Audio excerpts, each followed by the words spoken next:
안녕하세요. 홍대기 트레이너입니다.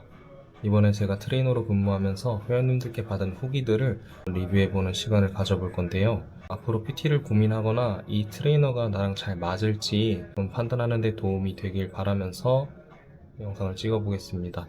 후기를 리뷰하면서 이 회원님들은 어떤 니즈가 있었는지, 어떤 부분에 대해서 문제가 있었고 그걸 개선시키기 위해 어떤 운동들을 시켰는지 그런 과정들을 이야기해 볼 테니까 한번 들어보시고 PT를 고민하시는 분들이라면 한번 참고를 해주시면 좋을 것 같습니다.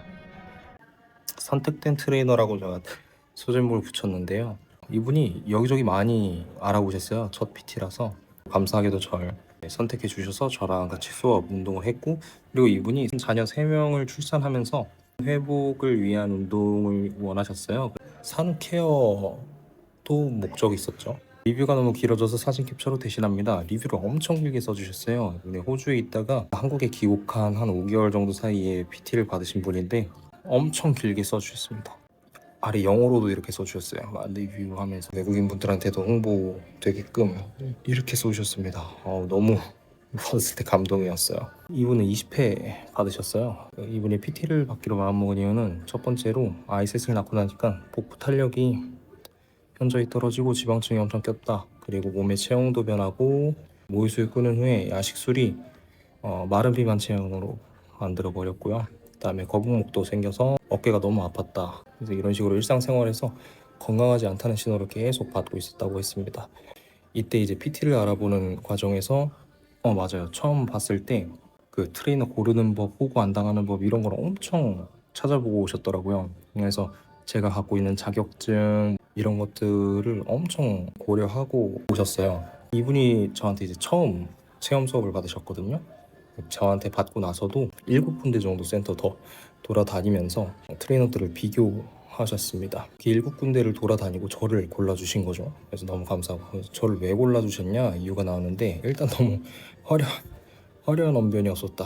그 트레이너가 좀 살려면 세일즈나 영업력이 좀 많이 필요하거든요. 저는 처음에 전문 지식만 있으면 되겠지 했는데 세일즈 능력이 엄청 필요합니다. 말 잘하는 분들이 매출도 잘 내고 급여도 많이 가져가요. 근데 저는 이제 그런 것들을 잘 못해서 그냥 진정성 있게 이러이러하게 뭐 운동할 거고 이러한 게 문제고 이러한 걸 좀 보충해야 될 것 같다, 이런 식으로 설명을 했겠죠. 이런 부분을 엄청 좋게 봐주셨나 봐요. 다짜고짜 뭐 스쿼트 같은 걸 운동을 시키는 것보다 몸 상태가 어떤지를 먼저 체크했어요. 몸 지지가 잘 될 수 있는지, 힘이 있는지, 협응이 잘 되는지 이런 것들을 확인했습니다. 그래서 제가 이번에 첫 번째 체험 수업이어서 그 이후에 체험 수업을 받는 분들에 대한 비교 대상이 제가 기준이 되었다고 해요. 그 이후에 다녔던 분들은 바로 기구시키거나 아니면은 그냥 지식자랑이라고 느낄 만한 그런 용어들을 많이 사용하시거나, 그리고 이것도 물어보셨어요. 맞아, 이거 보고 좀 놀랐어요. 제가 관리하고 있는 회원이 얼마나 되냐 이걸 여쭤보시더라고요. 그래서 너무 많으면은 이제 본인이 케어를 못 받으니까 좀 어느 정도 적당한 수준의 회원을 보유하고 있는 트레이너들까지 이런 부분까지 전부 다 비교를 하고 계셨습니다. 그래서 7군데를 돌아보고 결정 내린 건 저였어요. 그다음에 답변을 성심성의껏 잘 해주고, 회원 관리 수는 몇 명인지 이런 것까지 다 물어보시고 어떤 방향으로 잡을 건지 이런 걸 물어보셨습니다. 근데 저희 입장에서 진상이었다고 생각했는데 저는 전혀 진상이라고 생각 안 하셨어요. 오히려 이렇게 꼼꼼하게 조금 비교해보고 등록을 해주시는 것이 만족도도 훨씬 높고, 앞으로 이런 피트니스 시장에서 좀 더 후기 같은 것들이 좋아질 수 있잖아요. 그리고 저의 스타일 후기는 다치지 않게, 그리고 어떤 근육을 느껴야 하는지 강도보다는 그런 협응력이나 그 운동 감각에 대해서 초반에는 많이 알려드리는 편이었어요. 처음부터 다짜고짜 막 엄청 세게 해주세요, 다이어트 하고 싶어요, 막 힘들게 해주세요 라고 하는 잘 못하겠더라고요. 동작이 잘 안 나오는데 어떻게 강도를 세게 하지? 초반에는 그런 감각 같은 것들을 기르는 데 초점을 두고 수업을 진행하고 있습니다. 수업을 못 따라갈 때, 못 따라간다라는 거는 제가 이 부분 느껴지세요, 이렇게 동작이 되세요 라는 게 머리로는 이해하지만 몸이 안 따라오는 경우가 있어요. 그럴 경우에는 기본 동작을 시키는데, 이게 느낌이 운동하는 느낌보다는 엄청 몸에 집중을 해야 되고 엄청 작은 범위에서 계속 깔짝깔짝 움직이게 되는데, 나중에 어떤 운동인지도 소개해 드릴게요. 그래서 어떤 사람들은 이걸 왜 하지? 대부분의 사람들이 이걸 왜 하지? 할 수 있어요. 나는 운동하러 왔는데 이걸 왜 하지? 근데 그런 기본 동작을 하고 나서 진짜 원했던 근육이 끼어나는 걸 느낄 수 있었다. 빡세게 밀어붙이는 스타일을 원하면은 저랑은 맞지 않을 수 있어요. 초반에 감각 같은 것들을 확인하기 때문에. 하지만 독립했을 때, 개인 운동 했을 때 차근차근 배워가는 사람한텐 저만한 트레이너도 없을 것 같다라고 해주셨습니다. 항상 수업 끝나고 운동 일지 보내주고 식단도 관리해주지만 이거는 본인의 의지가 제일 중요하다라고 말씀해 주십니다. 앞으로 PT를 고려하시는 분들한테 해주는 어떤 조언 같은 것들이죠. 그래서 일주일에 2번 수업 받고 살이 빠지고 근육이 늘기 원하는 건 불가능하다. 그래서 플랜을 따라 복습하시고 유산소를 꼭 해야 한다. 그래가지고 러닝머신 레벨도 자기가 직접 뛰어보고 나에게 레벨을 정해준 이거를 엄청 좋게 봐주셨나봐요. 저 같은 경우는 유산소 어느 정도 강도로 타요라고 하면은 뭐 몇으로 타세요 이런 거보다 심박수로 말씀드리거든요. 보통은 130에서 140 정도를 조금 유지시켜라 라고 말씀드리는데 많은 분들이 좀 애매하잖아요. 이런 답변이 심박수를 유지시키는 게 어느 정도로 타야 유지가 되는 건지도 모르겠고 대부분은 몇으로 몇 분 타라 이렇게 정해주시는 걸 좋아하거든요. 그 심박수에 대한 설명, 보조 설명해주고 그래도 좀 더 명확한 걸 원하실 때에는 이렇게 피드 5에 경사 10으로 몇 분 정도 타세요 라고 말씀드리는 편이에요. 그래서 이때 제가 좀 이분의 체력을 감안해서 어느 정도 강도가 낮을까 하고 직접 그 트레드밀 위에 올라가서 타본 다음에 말씀드렸는데 이거를 엄청 좋게 봐주셔서 의외였어요. 운동할 수 있어서 다행이었고 호주로 돌아가서 개인 운동할 때 다치지 않고 운동할 수 있을 것 같다 라고 해주셨습니다. 그래서 정성 들이고 진짜 진심으로 해주셔서 너무 감사했어요. 영어로도 이렇게 해주시고 너무 좋은 칭찬을 해주셨죠. 그다음에 이분이 여기 동네 맘카페에다가도 저를 많이 추천을 해주셨어요. 그래서 맘카페 보시고 오시는 분들도 좀 있으셨거든요. 어떤 식으로 추천을 해주냐면 전문용이고 추천 부탁드려요. 혼자 헬스장 다니는데 어떻게 잘하고 있는지 모르겠어요.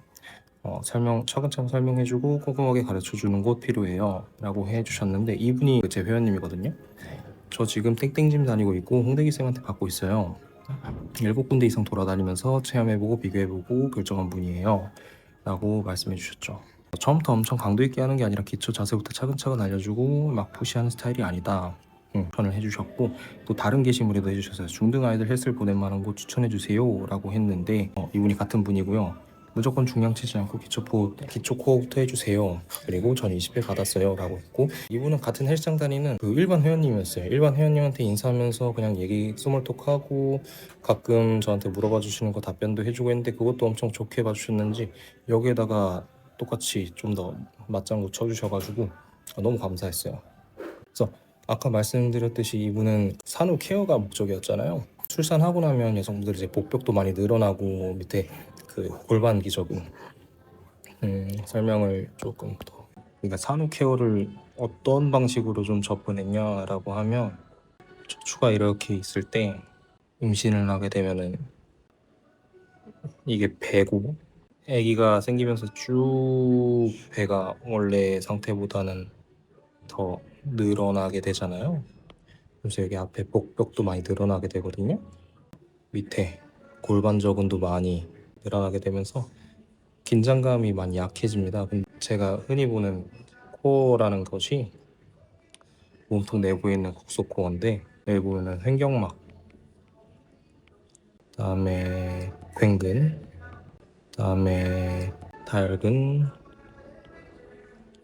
골반 저근 네 가지 근육들이 잘 협응을 하면서 그 긴장을 유지해줘야 안에 있는 코어 세팅이 잘 형성이 되거든요. 근데 여기서 얘네들이 많이 약해져 있게 되면 그런 긴장감 형성하는 데 많은 불안감을 주겠죠. 불안감을 주면서 좀 더 하지 쪽으로 영향을 주거나 위에 어깨나 목 쪽으로도 영향을 줄 수 있는데 코어 기능이 다 망가져 있는 상태여서 얘가 어디까지 영향을 주냐면 엉덩이 근육까지 영향을 줍니다. 이런 식으로 엉덩이 근육이랑 여기 TFL이랑 IT 밴드겠죠? 장경인데 얘가 이제 대둔근 엉덩이거든요. 코어 기능이 떨어지면서 대둔근 기능이 많이 약해집니다. 대둔근 하부가 사용되지 않는 환경이어서 코어 세팅 먼저 하고 그 다음에 고관절 안정화를 진행했죠. 고관절 안정화에는 장골근이랑 세 가지, 장골근, 중둔근, 대둔근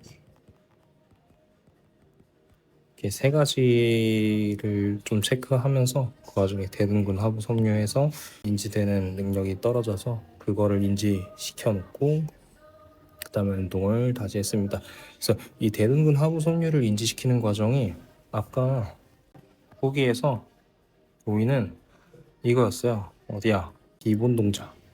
기본 동작이었거든요. 기본 동작 같은 걸 하고 나서 원했던 근육 대둔근이 조금 인지가 됐다라는 후기였고요. 잘하셨어요. 그래서 코어 잡고 하체 운동, 상체 운동 다 이제 잘 하셔서 20회 받고 호주로 내려가신 다음에 헬스장 사진 보내면서 어떻게 쓰는지 이런 것들 저한테 계속 물어봐 주셨거든요. 출산하고 얼마 안 되신 분들 편하게 찾아오셔가지고 운동할 수 있고요. 겁먹지 마시고 이런 식으로 첫 번째 회원님의 후기 리뷰를 마쳐보겠습니다. 그래서 이런 방식으로 수업을 해요. 네. 무리하게 푸시하지 않고 무리하게 기구만 시키지 않고 처음에는 어떤 감각이 나야 되는지 몸이 어떻게 사용되는지 이런 것들 인지 먼저 시키면서 차근차근 진행하고 있습니다. 그래서 다음에 거북목 라운드 숄더 부분들 확인을 해볼게요. 앞에 좀 굽혀져 있던 게 바르게 세워진 느낌이고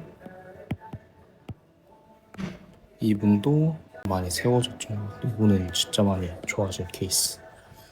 그래서 나중에 다음에는 이 부분 한번 확인을 해보도록 할게요.